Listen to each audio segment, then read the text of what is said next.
আসসালামু আলাইকুম সবাইকে, আশা করি মহান আল্লাহর অশেষ রহমতে সকলে অনেক ভালো আছো এবং সুস্থ আছো। আজকে আমরা করতে যাচ্ছি রসায়ন মির্জাপুর ক্যাডেট কলেজের বহু নির্বাচনী প্রশ্ন সমাধান টেস্ট পরীক্ষা 2018 সালে। তাহলে আমাদের প্রথম প্রশ্নে বলা হয়েছে যে ClO4- এটার জারণ সংখ্যা কত। তাহলে আমরা দেখতে পাচ্ছি যে ClO4- হচ্ছে একটা যৌগমূলক। তাহলে আমরা জানি যে যৌগমূলকের সামগ্রিক টোটাল জারণ মানটা হচ্ছে এটার যে চার্জ থাকবে সেই চার্জের সমান। তাহলে এটা চার্জ যদি থাকে মাইনাস, একটা মাইনাস আছে, তাহলে এটার সামগ্রিক জারণ মান হচ্ছে -1। যদি এটা NH3 হতো বা NH4+, তাহলে এটার চার্জ হচ্ছে +1, তাহলে এটা জারণ মানও হবে +1। ঠিক আছে, তাহলে আমরা বুঝতে পারলাম যেটা হবে এটার মাইনাস হলে মাইনাস, প্লাস হলে প্লাস, আর যেটা থাকে এটা -1 আছে তাই -1, এটা +1 আছে তাই +1, তাহলে এটার সামগ্রিক জারণ মান হচ্ছে +1। এখন আমরা ক্লোরিনেরটা জানি না, ক্লোরিনেরটা বের করতে হবে, এটা x দিলাম, কিন্তু অক্সিজেনেরটা আমরা জানি। অক্সিজেনেরটা কত? অক্সিজেনের জারণ মান হচ্ছে -2, তাই এটা -2 এর সাথে 4টা যেহেতু আছে তাই 4 দিয়ে গুণ, আর এটা আমরা পাচ্ছি হচ্ছে -1, সামগ্রিক টোটালটা হচ্ছে -1। তাহলে x এর মান আসবে হচ্ছে এটা -2 টাইমস 8 হচ্ছে -8, -8 ইজ ইকুয়াল টু -1, তাহলে x is equal to -1 plus 8, আর এটার মান আসে হচ্ছে +7। তাইলে x অর্থাৎ ক্লোরিনের জারণ মান হচ্ছে +7, তাইলে এখানে ক্লোরিনের জারণ মানটা +7 হবে, এটাই আমাদের উত্তর। আচ্ছা, এর পরেরটা চলে আসি। তো এর পরেরটা হচ্ছে নিচের কোনটা শুষ্ক কোষের জারক হিসেবে ব্যবহার করা হয়। জারক হিসেবে কাজ করে হচ্ছে MnO2। শুষ্ক কোষের জারক হিসেবে কাজ করে কি? Manganese dioxide. এটাও সহজ ছিল। তারপরে শুষ্ক কপার সালফেটের বর্ণ কি?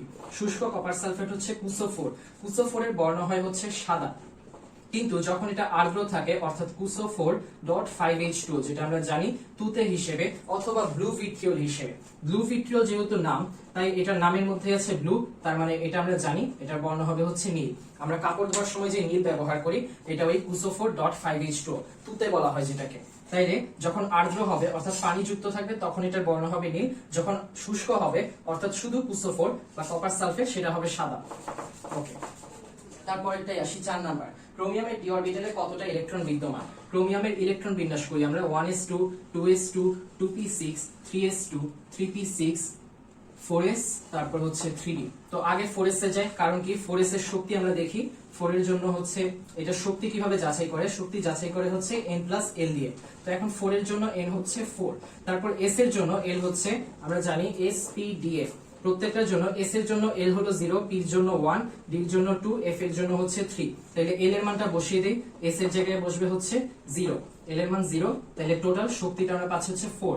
তো এখন এরপরে 3d এর ক্ষেত্রে তুলনা করি। 3d এর ক্ষেত্রে n এর মান কত? 3, এই যে শক্তি স্তর হচ্ছে 3, আর l এর মান হচ্ছে d এর জন্য কত? 2, তাহলে 2 হচ্ছে 5। তাহলে বেশি পাওয়ারফুল কত, অর্থাৎ কে বেশি আছে এখানে? এখানে আমরা বুঝতে পারছি যে 4টা হচ্ছে বেশি, 4টা হচ্ছে কম, আর 3টা হচ্ছে বেশি। ঠিক আছে, তাহলে 3টা যেহেতু বেশি, 3 শক্তি বেশি, যার শক্তি বেশি সেখানে ইলেকট্রনটা শেষে যাবে। অর্থাৎ যেমন ধরো আমরা কারোর সাথে কুস্তি করতে যাচ্ছি, কার সাথে করবো? যার শক্তি বেশি নাকি শক্তি কম? যার শক্তি কম অবশ্যই তার সাথে আমি কুস্তি করতে চাবো। তাই যার শক্তি কম সেখানে ইলেকট্রন আগে প্রবেশ করে, তাই আগে ক্রোমিয়ামের ইলেকট্রন যাবে এখানে। 2টা ইলেকট্রন যেতে পারে সর্বোচ্চ, তাহলে বাকি কয়টা থাকে?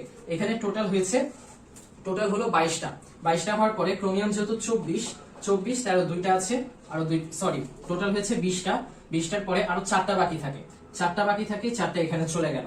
কিন্তু এটা কি আসলে হয়েছে? এটা কিন্তু আসলে হয়নি। ক্রোমিয়ামের ইলেকট্রন হচ্ছে 24টা, এখানে 24টা তো আমি দিলাম, কিন্তু দেওয়ার একটা নিয়ম আছে। নিয়মটা হচ্ছে এই জগতে তুমি আমরা সবাই কি হতে চাই? আমরা সবাই সুস্থিত হতে চাই, অর্থাৎ স্থিতিশীলতা অর্জন করতে চাই বা স্টেবল হতে চাই। এই জন্যই আমরা কিন্তু পড়াশোনা করছি, যাতে একটা ভালো চাকরি পাওয়া যায় বা জীবনে সেটেল করা যায়। ঠিক আছে, শিক্ষা অর্জন তো অবশ্যই একটা ফ্যাক্টর, তবে আরেকটা ফ্যাক্টর আছে, সেটা হচ্ছে একটা ভালো কিছু করতে পারা, প্রতিষ্ঠিত হতে পারা, স্টেবল হতে পারা। তো এখন 3Dও আমাদের মতো স্টেবল হতে চায়, তাই 3D কখন স্টেবল হবে? 3D এর মধ্যে D তে 10টা ইলেকট্রন ধরতে পারে সর্বোচ্চ, তার মানে D যদি 10 হয় তাহলে সে পূর্ণ হবে, আর D যদি 5 হয় তাহলে এটার অর্ধেক, অর্ধপূর্ণ হবে। তো আমরা জানি অর্ধপূর্ণ মানে অর্ধ স্থিতিশীল, মানে অর্ধপূর্ণ হলেও সে স্থিতিশীল, আবার পরিপূর্ণ হলেও সে স্থিতিশীল। অর্থাৎ স্থিতিশীল কখন হবে? কখন সে স্টেবল হবে? কখন স্থিতিশীল হবে? স্টেবল হবে যখন সে পূর্ণ হবে অথবা সে অর্ধপূর্ণ হবে। পূর্ণ অথবা অর্ধপূর্ণই হচ্ছে স্টেবল। এটা আমরা নোট করে নেই যে স্টেবল মানে হচ্ছে পূর্ণ অথবা অর্ধপূর্ণ। তাহলে এটা অর্ধপূর্ণ করতে হলে এখানে 5টা ইলেকট্রন দিতে হবে, তো একটা এক্সট্রা চলে আসলো। তাইলে এখন এটা তো 25 হবে না, এটা 24টা ইলেকট্রন আছে। তাইলে আমার কি করতে হবে? এই S থেকে একটা ইলেকট্রন সরিয়ে দিতে হবে। তাহলে এখন এটাই হচ্ছে আমার ক্রোমিয়ামের আসল ইলেকট্রন বিন্যাস। এটা হচ্ছে পর্যায় সারণীর একটা ব্যতিক্রম, আর কারণটাও আমরা নিশ্চয়ই বুঝতে পেরেছি। তো এরকম আরেকটা ব্যতিক্রম আছে হচ্ছে কপার 29। তো এখন এই কপারটা আমরা নিজের একটু করার চেষ্টা করে দেখি। এটা হচ্ছে আমাদের হোমওয়ার্ক, কপারের ইলেকট্রন বিন্যাসটা নিজে নিজেই করার চেষ্টা করি। আচ্ছা, তাহলে এই দুইটা গেল। এরপরে আমাদেরকে বলেছে হচ্ছে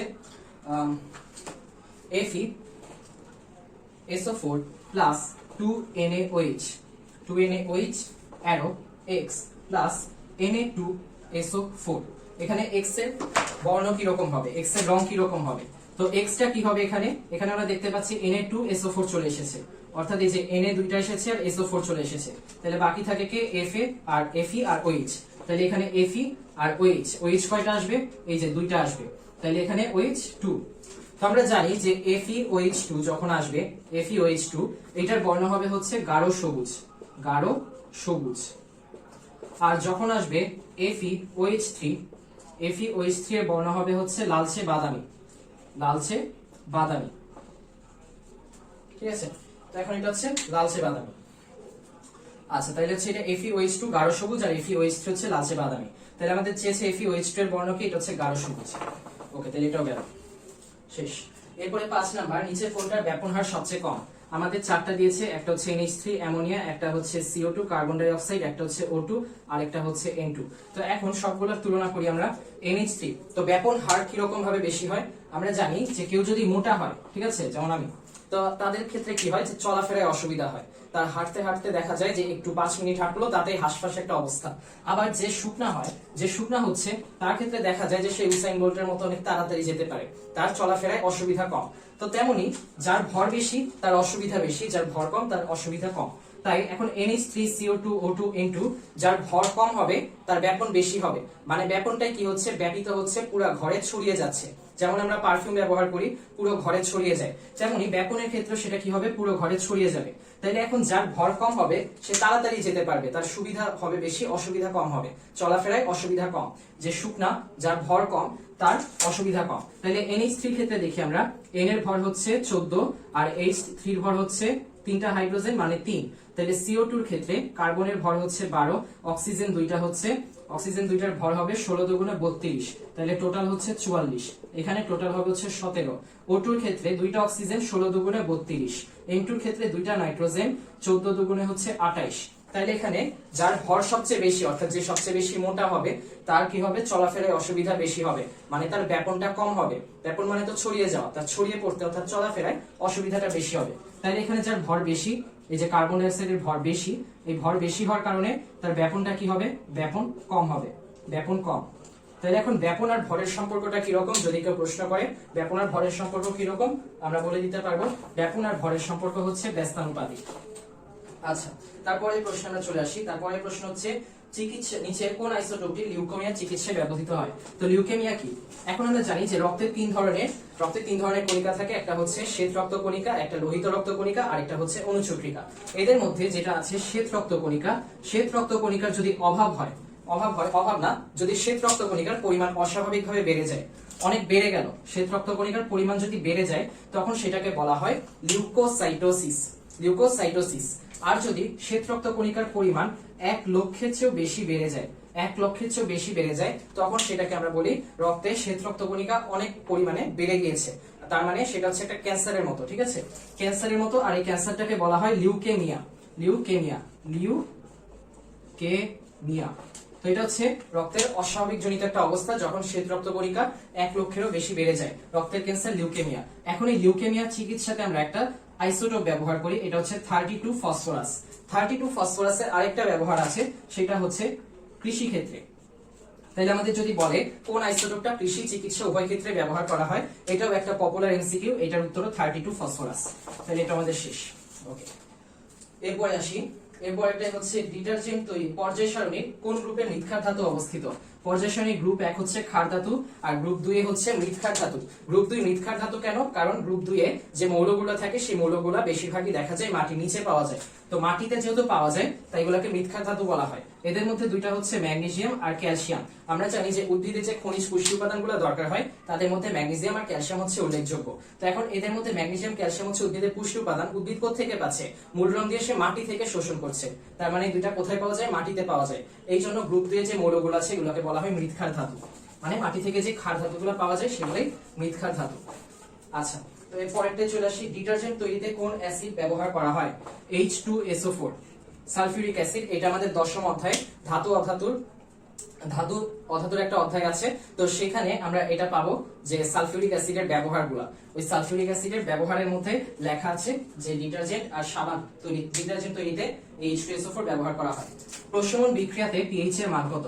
প্রশমন বিক্রিয়াতে পিএইচ এর মান, তো এখন আমরা জানি পিএইচ এর মান যদি 7 এর চেয়ে বেশি হয় তখন সেটা হয় হচ্ছে বেস অর্থাৎ ক্ষার, আর যদি 7 এর চেয়ে কম হয় তখন সেটা হয় হচ্ছে অ্যাসিড।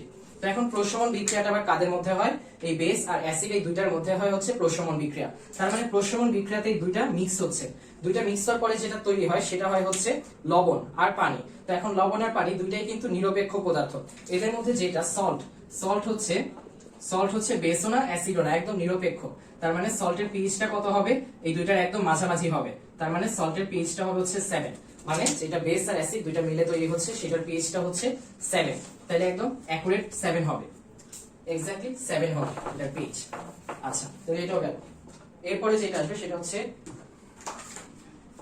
CH2C। এখানে আমাকে একটা সমীকরণ দিয়েছে CH2Cl2 gas plus Cl2 gas is equal to CHCl3 plus HCl। এখান থেকে আমাকে ডেল H অর্থাৎ যে এটা কি তাপ উৎপাদী না তাপ হারি ওইটা ডেল H এর মান হিসাব করতে হবে। তো এখন এটা হিসাব করার জন্য আমাকে কি করতে হবে? এই বিক্রিয়কের বন্ধন শক্তি থেকে উৎপাদের বন্ধন শক্তি বিয়োগ করতে হবে। বিক্রিয়কের বন্ধন শক্তি থেকে উৎপাদের বন্ধন শক্তি বিয়োগ করব। তো এখন বন্ধন শক্তি সাধারণত প্রশ্নে দেওয়া থাকে, ক্যাডেট কলেজ অনেক সময় নাও দিতে পারে। তো এই ক্ষেত্রে আমাকে CCl CH ClCl CCl CH HCl এরকম কিছু মান মনে রাখা ভালো। তো এখন মনে না রাখলেও সমস্যা হয় না, কারণ বোর্ড প্রশ্নে বা অন্য জায়গায় বেশিরভাগ সময় দিয়ে দেয়। তাহলে এখন দেখি CCl এর যে বন্ড এনার্জি এটা 326, CH এর 414, ClCl এর 244, তারপর CCl এর 326, CH এর 414, HCl এর 431। তো এখন এটা আনলাম কিভাবে? এটা আনলাম হচ্ছে আমি এটাকে স্ট্রাকচারটা ভেঙে এই যে গাঠনিক সংকেতে লিখেছি। এই CH2Cl2 এর গাঠনিক সংকেত এই যে এটা, তারপর এটা হচ্ছে এটা, তারপর এটা হলো এটা এবং এটা হচ্ছে এটা। ঠিক আছে, তো সবগুলো আমাকে কি করতে হবে? বেসিকটাকে ক্লিয়ার রাখতে হবে যে কিভাবে গাঠনিক সংকেতে আনতে হয়, কোনটার কয়টা হাত অর্থাৎ যোজনী কত, কার সাথে কত বন্ড আছে, কোনটায় ডাবল বন্ড থাকবে কোনটায় সিঙ্গেল বন্ড থাকবে। ঠিক আছে, এটা আমাকে মাথায় রাখতে হবে। আর এরপরে এগুলো সব যোগ করার পরে আমি বিক্রিয়কেরটা থেকে উৎপাদেরটা বিয়োগ করব। বিয়োগ করার পর দেখবো ডেল H এর মান হচ্ছে অ্যাপ্রক্সিমেটলি -99 আসবে, এরকম কিছু একটা আসবে -99। তো এখন যদি -99 আসে তাহলে আমি কি বলতে পারি? তাহলে আমি যেটা বলতে পারি সেটা হচ্ছে এই বিক্রিয়াটা হচ্ছে ডেল H যদি মাইনাসে আসে তাহলে আমি বলতে পারবো যেটা একটা তাপ উৎপাদী বিক্রিয়া। তাপ উৎপাদী বিক্রিয়া মানে বিক্রিয়ায় তাপ উৎপন্ন হয়। তো এখন তাপ উৎপাদী বিক্রিয়ার ক্ষেত্রে আমরা যেটা জানি সেটা হচ্ছে ডেল H হচ্ছে মাইনাস হয় অর্থাৎ ঋণাত্মক হয়। এবং আরেকটা যে জিনিস জানি সেটা হচ্ছে যদি আমরা এই বিক্রিয়াতে তাপ প্রদান করি তাহলে বিক্রিয়ার হার হ্রাস পায়, অর্থাৎ উল্টা মাথায় রাখবো আমরা। তাপ উৎপাদিতে তাপ উৎপন্ন হয়, তাই এই বিক্রিয়াতে যদি আমি তাপ দেই তাহলে এই বিক্রিয়ার হার কমবে। মানে যেটাই তাপ উৎপন্ন হচ্ছে সেটা যদি তাপ আরো দেই তাহলে সেটা কমে যাবে। আর যেটা তাপ হারিতে যদি আমি তাপ দেই তাহলে কি হবে? বিক্রিয়ার হার বাড়বে। কিন্তু তাপ হারিতে কি হয়? আসলে তাপ হারিতে তাপ শোষণ হয় অর্থাৎ তাপ কমে যায়। ঠিক আছে, তাপটা সে শোষণ করে, তাপ হ্রাস পায় এখানে। তাই এখানে যদি তাপ কমায় নেওয়া হয়, আরো হ্রাস করা হলে কি হবে? বিক্রিয়ার হার কমে যাবে। তাই উল্টা করতে হবে। যদি আমি বিক্রিয়ার হার বাড়াতে চাই উল্টা করতে হবে। তাপ উৎপাদিতে কি করতে হবে? তাপ সরাইতে হবে, তাপ হারিতে তাপ দিতে হবে যদি বিক্রিয়ার হার বাড়াতে চাই। ঠিক আছে, তাহলে এটা কি করতে হবে? তাপ কমাতে হবে, এটাই তাপ বাড়াতে হবে যদি আমি বিক্রিয়ার হার বাড়াতে চাই। আর তারপরে প্রশ্ন হচ্ছে এটাই কি মোলের কোনো পরিবর্তন হয়েছে কিনা। আমরা যদি আবার দেখি বিক্রিয়াতে বিক্রিয়কের জায়গায় প্রথমটায় 1 মোল ছিল, তারপরেরটাতেও 1 মোল ছিল, উৎপাদের জায়গাতেও 1 মোল এভাবে ছিল।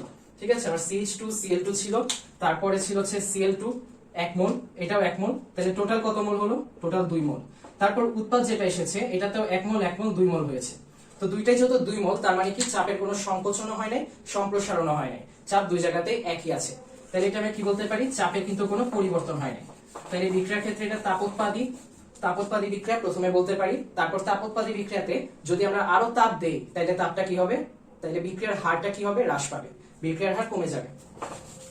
ওকে, তাহলে এটা গেল। এরপরের প্রশ্নে চলে আসি। এরপরে নিচের কোনটা অ্যালিসাইক্লিক যৌগ? বেনজিন, ফেনল, ন্যাপথালিন সবগুলো হচ্ছে অ্যারোমেটিক। তাহলে অ্যালিসাইক্লিক কোনটা? সাইক্লোহেক্সেন। অ্যালিসাইক্লিকের সাথে সবসময় সাইক্লো থাকবে। আচ্ছা, তারপর টয়লেট ক্লিনারের প্রধান উপাদান আমরা জানি সোডিয়াম হাইড্রোক্সাইড, এটার কারো বলার দরকার নেই। তারপরে ব্রাসের উপাদান, ব্রাস বললে আমরা কি বুঝি? ব্রাস বললে আমরা বুঝি এটা হচ্ছে পিতল। ঠিক আছে, অনেক সময় আমাদের কিছু নাম নিয়ে কনফিউশন হয়, যেমন কাঁসা আছে একটা, কাঁসা বললে আমরা বুঝবো এটা হচ্ছে ব্রোঞ্জ, কাঁসা মানে হচ্ছে ব্রোঞ্জ। আর ব্রাস যদি বলে তখন আমরা বুঝবো এটা হচ্ছে পিতল। তো পিতলের ক্ষেত্রে সংযুতিটা কি, যে সংকর ধাতুগুলো আছে এদের সংযুতি কি?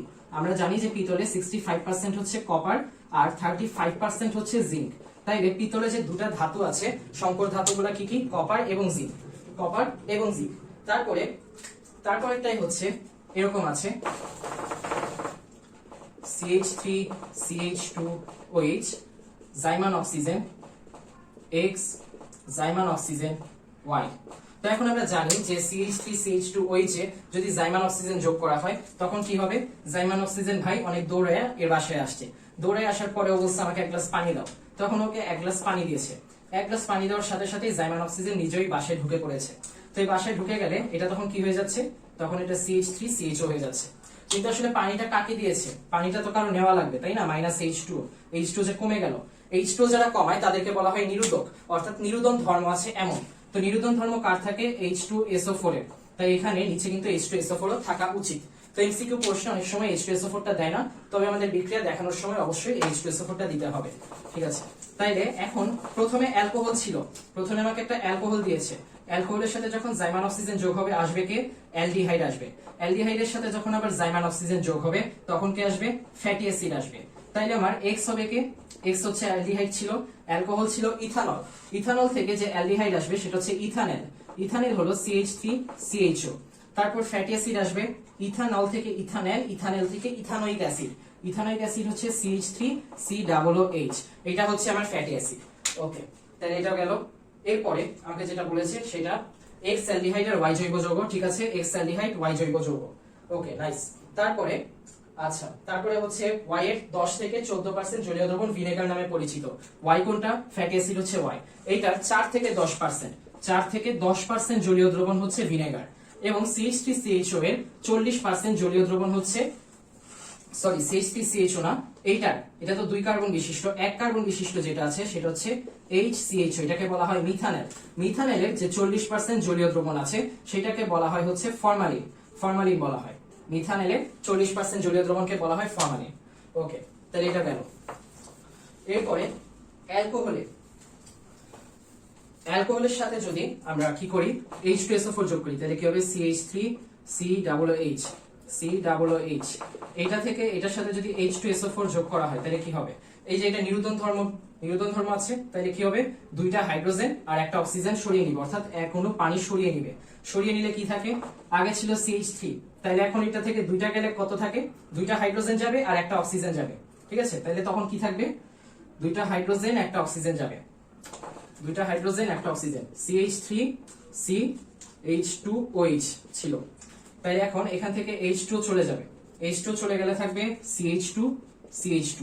এখন CH2CH2 কি? CH2CH2 হচ্ছে আমরা সবাই জানি এটা হচ্ছে ethene, ethene CH2 double bond CH2, এটা হলো ইথিন। তো প্রথমে কে ছিল? প্রথমে ছিল CH3CH2OH, H2SO4 হচ্ছে নিরোধক, তাই এক অণু পানি অপসারণ করে, এই এক অণু পানি সরিয়ে নিচ্ছে, সরিয়ে নিলে কি থাকে? CH3 আর CH, এটাকে আমরা সুন্দরভাবে লিখতে পারি CH2CH2, এটা হচ্ছে ইথিন।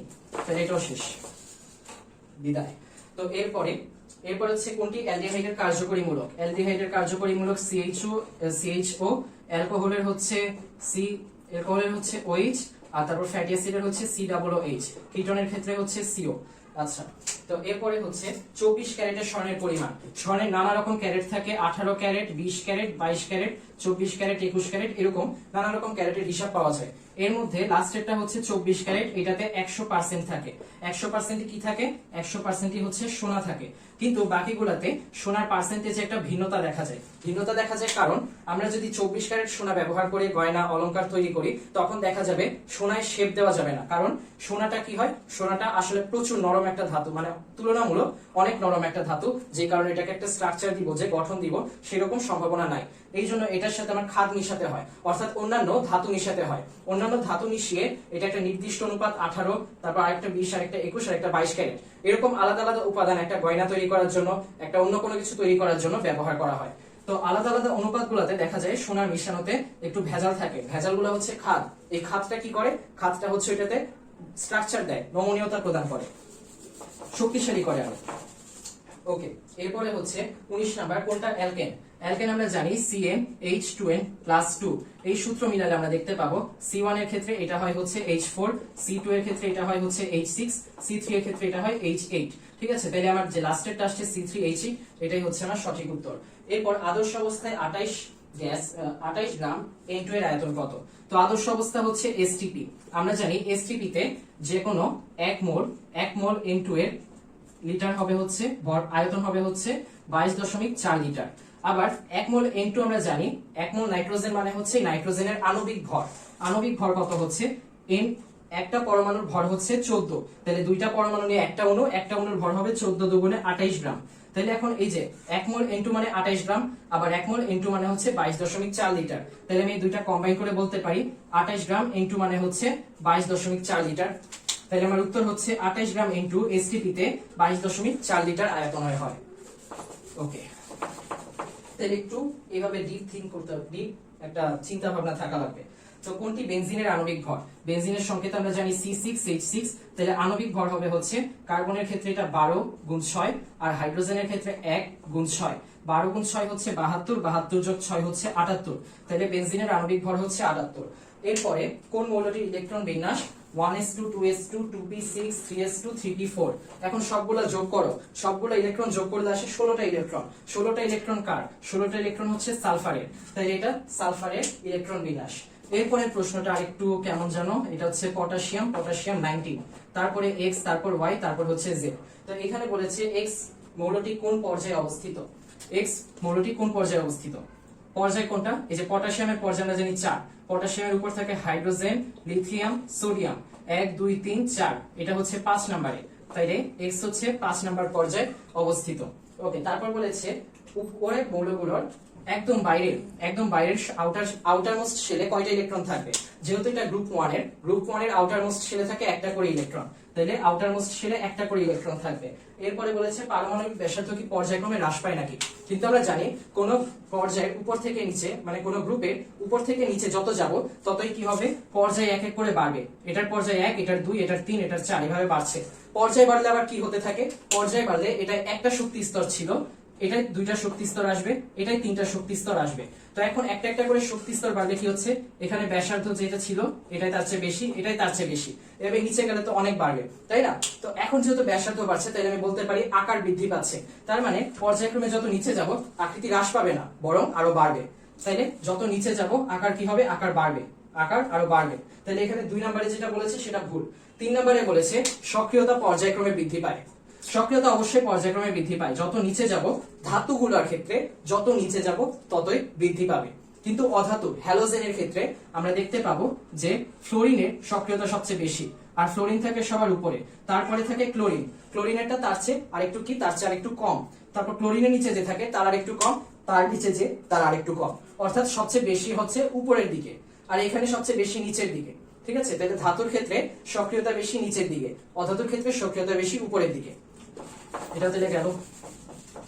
ওকে,